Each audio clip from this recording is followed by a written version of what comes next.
Dans la dernière vidéo, j'avais parlé des différentes structures de l'encéphale qui incluaient le cerveau. Maintenant, je vais parler du cerveau lui-même qui, je vous rappelle, est le centre de l'intelligence, de la mémoire et de la pensée critique et abstraite.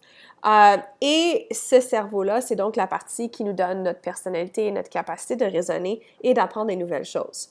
Le cerveau peut être divisé en deux hémisphères. Donc, si on regarde cette image-ci, on peut voir que tu vas avoir un hémisphère, l'hémisphère qui va être droit et l'hémisphère gauche.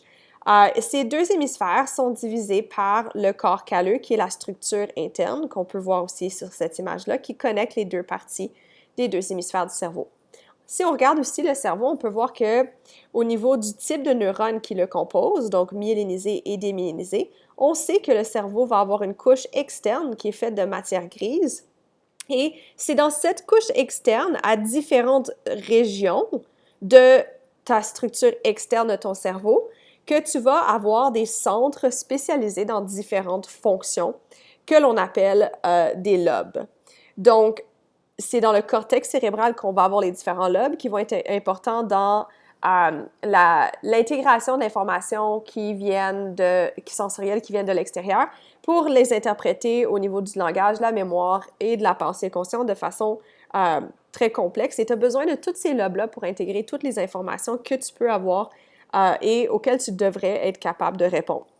Si on revient un petit peu à nos hémisphères, l'hémisphère droit est généralement associé à une pensée plus holistique et intuitive, donc par rapport à différentes, comme la pensée qui est religieuse, par exemple, ou la pensée qui est par rapport à le bien-être de soi-même et des autres. Ça va être plus relié à ton hémisphère droit. C'est aussi relié à des habitudes plus spatio-temporelles et artistiques. Donc, ça va être un hémisphère qui va être considéré comme étant plus utilisé, puis là je mets ça entre guillemets, vous ne pouvez pas me voir, mais entre guillemets plus utilisé par des personnes qui sont plus artistiques que des personnes qui sont scientifiques. Mais ça encore, ça c'est pas des choses qu'il y a des preuves à 100% associées à ça, mais on peut considérer que c'est associé à des pensées plus reliées à l'émotion et aux sensations, et c'est pour ça que les personnes artistiques sont dites comme étant des personnes qui utilisent plus leur hémisphère droit. Encore une fois, je mets des guillemets que vous ne voyez pas. L'hémisphère gauche, lui, est plus associé à un mode de pensée segmenté, séquentiel, logique, avec des attitudes linguistiques et mathématiques. Donc, au niveau plus scientifique ou de pensée concrète, scientifique, logique, pensée et ainsi de suite. C'est-à-dire qu'une personne qui aurait plus des aptitudes scientifiques, entre guillemets, utiliserait plus son hémisphère gauche. Mais encore une fois, comme j'ai dit, il n'y a pas de preuves concrètes qui montrent qu'il y a vraiment une séparation de ces différents types de pensée au niveau des hémisphères. C'est pas parce que quelqu'un est très scientifique qu'ils n'utilisent pas leurs hémisphères droits et qu'ils utilisent juste leur hémisphère gauche. Et c'est pas que quelqu'un est très artistique qu'ils utilisent la majorité de leur hémisphère droit et pas beaucoup de leur hémisphère gauche. Il n'y a vraiment aucune recherche qui montre à 100% que ce lien-là est à 100% sûr. C'est quelque chose qu'on associe parce qu'on a vu certaines tendances, mais c'est pas quelque chose qui est vraiment prouvé scientifiquement à 100%. Aussi, il arrive dans certaines situations que des personnes perdent l'usage d'un de leurs deux hémisphères et que, dans le fond, c'est des personnes qui ont quand même la capacité d'avoir des pensées holistiques et des pensées segmentées et logiques et des aptitudes linguistiques et mathématiques en même temps, même s'ils ont juste vraiment accès à un hémisphère à la fois. Si on regarde les différentes parties du cortex, donc j'aimerais vous rappeler que le cortex, c'est la partie externe qui est faite de matière grise. Ces parties du cortex vont être divisées en ce qu'on appelle des lobes. Et on peut diviser le cortex en 4 lobes différents. Le lobe occipital, temporal, pariétal et frontal. Maintenant, ces lobes-là n'ont pas de différence anatomique. C'est-à-dire que si on regarde l'encéphale et on regarde l'extérieur, on peut voir qu'il y a beaucoup de ces repliements de la partie externe de l'encéphale, ce qui est normal parce que tu veux augmenter la surface externe de ton cortex, parce que plus que tu augmentes la surface externe de ton cortex, plus que tu peux avoir la possibilité de mettre beaucoup de neurones dans cette surface-là. Donc, plus la surface est grande, plus qu'il y a de neurones. Plus qu'il y a de neurones, plus qu'il peut y avoir d'intégration d'informations et de transmission de messages nerveux. Et donc, c'est avantageux pour une personne d'avoir beaucoup de neurones qui sont capables de gérer l'information sensorielle et toutes les autres actions qu'on a besoin de gérer. Et si on regarde la structure elle-même, autre que le fait que le cerveau est divisé en deux lobes, il n'y a pas vraiment de différence anatomique. Donc, on voit qu'il y a plein de ces petits repliements un peu partout à l'extérieur, et donc on ne peut pas voir des lobes et des structures vraiment concrètes qu'on appelle des lobes. Les lobes ont été déterminés de façon expérimentale et peuvent varier d'une personne à l'autre.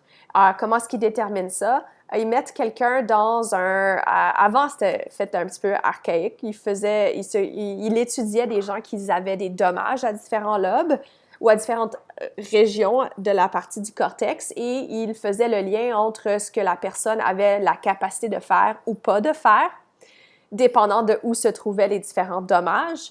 Naturellement, ils ont fait des expériences sur des animaux pour essayer de faire des liens, mais maintenant, on utilise beaucoup plus de l'imagerie médicale pour faire ces liens-là. Si une partie du cortex est activée, il va y avoir beaucoup plus de circulation sanguine. Et ça, c'est parce que plus qu'une région est activée et va avoir de potentiel d'action, plus qu'il va avoir d'ATP qui va être utilisé pour pouvoir régénérer le potentiel de repos. Et donc, plus que d'ATP est utilisé, plus que tu as besoin d'acheminer d'oxygène et de glucose pour pouvoir faire beaucoup de respiration cellulaire dans ces régions-là. C'est-à-dire que quand tu as une zone de ton cortex qui est très active, tu as beaucoup de potentiel d'action, beaucoup d'ATP d'utiliser, tu as besoin de beaucoup de sang qui se rendent là pour pouvoir évacuer le CO2 qui est produit par la respiration cellulaire, mais aussi approvisionner en oxygène et en glucose ces régions de ton cerveau qui sont très actifs. Donc, ce qu'ils font, c'est qu'ils font de l'imagerie médicale. Ils regardent le cerveau d'une personne et ils regardent les régions qui vont se retrouver à avoir beaucoup de sang qui sont acheminés dans ces régions-là en leur présentant différents stimuli. Donc, soit des stimuli de sensations, comme par exemple de toucher, de sensations au niveau de la peau, ou ils vont stimuler en montrant des stimulus visuels, ou ils vont stimuler en donnant des stimulus auditifs, ou soit ils vont stimuler en donnant des stimulus qui sont plus, l'odorat par exemple. Et donc, dépendant du stimulus qui est utilisé, ils vont regarder, voir quelles régions sont allumées, donc entre guillemets, donc allumé veut dire qu'il y a beaucoup de sang qui se rend dans cette région-là. Et ils vont pouvoir dire, OK, bien, cette région-là, c'est ça qui est responsable de gérer l'information sensorielle qu'on est en train de donner à la personne. À partir de toutes les différentes recherches qui ont été faites, ils ont été capables de donner des régions approximatives, parce que comme j'ai dit, ça varie d'une personne à l'autre, qui sont responsables de différentes choses. Et donc, ces lobes-là, c'est des lobes qui ne sont pas anatomiques, mais des lobes qui sont déterminés de façon expérimentale et qui peuvent avoir des frontières ou des tailles qui peuvent varier dépendant des personnes. Les 4 lobes sont le lobe occipital, temporal, pariétal et frontal. Le lobe occipital, donc si on regarde ici, le lobe occipital se retrouve en arrière ici, juste au-dessus de ton cervelet. Et ton lobe occipital, lui, il est responsable de recevoir et d'analyser les informations visuelles qui sont nécessaires pour la reconnaissance de stimuli visuels. C'est-à-dire que quand tu regardes quelque chose et que tu interprètes ce que tu vois, l'interprétation se fait par ton lobe occipital. Ça veut dire que si quelqu'un se retrouve à être blessé et qu'il y a un dommage qui se fait au lobe occipital, c'est possible que la personne ait l'incapacité de recevoir le stimuli visuel ou d'interpréter le stimuli visuel. C'est-à-dire que même si leurs yeux fonctionnent et reçoivent l'information sensorielle, quand le message se rend jusqu'au lobe occipital, il ne peut pas être intégré. Maintenant, dépendant de c'est quoi le dommage, exactement où il est, qu'est-ce qui s'est passé, ça peut avoir une grande variété de résultats, comme rendre la personne complètement aveugle ou faire en sorte que la personne ne peut pas interpréter certaines choses en particulier visuellement, mais peut interpréter autre chose. Une personne qui est naturellement, qui est née aveugle, va pas vraiment développer un lobe occipital qui va être très développé. Et ce lobe occipital chez la personne qui est née aveugle peut être réutilisé. Dans le fond, cette région-là, cette zone-là qui n'est pas utilisée, peut être utilisée par les autres lobes qui sont autour pour pouvoir augmenter le nombre de neurones d'un autre lobe, parce qu'encore une fois, c'est des frontières qui sont très fluides, et faire que d'autres sens puissent se développer plus que normalement ils pourraient se développer. Ensuite, tu as le lobe temporal. Donc, le lobe temporal, il est ici, sur le côté. Et ça, c'est pas un hasard nécessairement parce que le lobe temporal, c'est lui qui va être responsable du traitement de l'information visuelle, mais aussi de l'information qui est auditive. Ça veut dire que si tu regardes ici, c'est vraiment proche de ton oreille. Et donc, tes nerfs ou tes neurones sensoriels qui permettent d'entendre vont envoyer le message et ce message va être interprété par ce lobe temporal-là. Naturellement, tu as un lobe temporal de l'autre côté, de l'autre hémisphère, que l'on ne voit pas. Donc, si je vous montre un seul hémisphère, mais vous avez les mêmes lobes de l'autre côté, de l'autre hémisphère. Et donc, c'est là où on a l'interprétation de l'information sensorielle qui vient de l'audition ou de l'ouïe. Et naturellement, comme j'ai dit, la taille peut varier dépendant des circonstances. Tu as aussi le lobe pariétal. Donc, le lobe pariétal, il est en haut ici. Et le lobe pariétal est responsable du traitement de l'information provenant de la peau et va permettre de donner de l'information au niveau de la position et de l'orientation du corps. C'est-à-dire qu'ici, dépendant de où tu regardes où tu touches ou où tu stimules dans ton lobe pariétal, ça va stimuler différentes sensations qui sont reliées au toucher.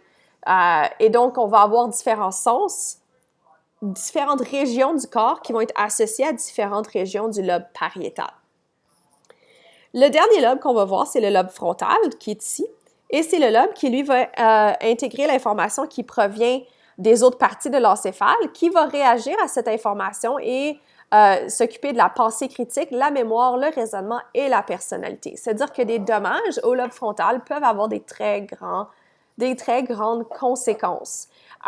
Parce que si on pense à la personnalité, le raisonnement et la mémoire, des dommages au lobe frontal pourraient changer la personnalité d'une personne, faire qu'elle ait l'incapacité de faire des raisonnements logiques et utiliser une pensée critique adéquate, et peut aussi avoir des problèmes au niveau de la mémoire. Donc, une personne qui a un dommage au lobe frontal peut se retrouver à avoir beaucoup de conséquences négatives qui se produisent. Par exemple, moi, j'ai mon grand-oncle, donc le cousin à mon père, qu'on connaît très bien, on est très proches dans notre famille, qui, lui, quand il était jeune, il était au début de la vingtaine, il y avait une tumeur. Puis sa tumeur se trouvait dans son lobe frontal, mais proche, comme un petit peu derrière son œil.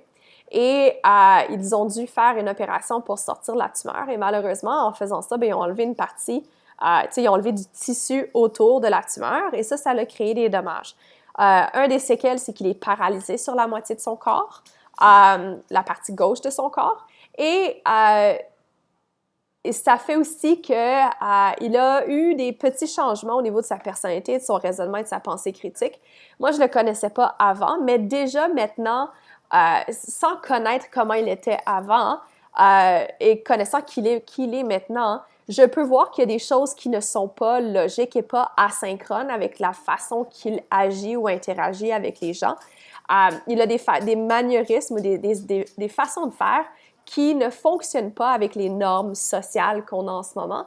Et ça a à voir beaucoup avec, je crois que ça a à voir beaucoup avec ce qui lui est arrivé, parce qu'il a une difficulté à raisonner et utiliser les normes sociales que l'on devrait tous savoir, parce qu'il n'a pas la capacité de vraiment juger que son action est une action qui est acceptable. Maintenant, quand je dis ça, c'est pas des choses très, très graves, comme par exemple, il rentre beaucoup dans les bulles personnelles des gens. Donc, généralement, on sait que socialement, il faut qu'on donne un peu d'espace entre toi et une autre personne, parce que ça rend les gens généralement inconfortables. Mais lui, c'est le genre de personne qui va rentrer dans ta bulle très facilement et que c'est difficile pour lui de comprendre que tu as besoin d'avoir un peu d'espace personnel. Donc, c'est pas des choses qui sont très, très graves. C'est une très bonne personne, très gentille. Mais quand tu interagis avec lui, tu réalises qu'il y a quelque chose qui est un petit peu pas à 100%. Et ça, c'est probablement causé par les problèmes ou les dommages qu'il a subis à son lobe frontal. L'effet Stoop, c'est un effet assez intéressant. Je sais que c'est dans votre manuel. Généralement, je fais une petite activité où je vous demande de me nommer les couleurs que l'on voit. Mais premièrement, je vous demande de lire c'est quoi le mot. Et ensuite, je vous demande de me nommer c'est quoi la couleur. Et vous faites voir que c'est beaucoup plus facile de lire le mot que d'identifier la couleur quand le mot est associé. Puis ça, c'est parce que le traitement, le type de traitement d'information qui se fait par l'hémisphère gauche et par l'hémisphère droit sont différents et à un certain moment, il y a comme une déconnexion qui se fait qui rend les choses difficiles. C'est-à-dire que si vous allez dans votre manuel où il parle de l'FS2, vous pouvez toujours faire cette activité pour voir un petit peu comment ça fonctionne.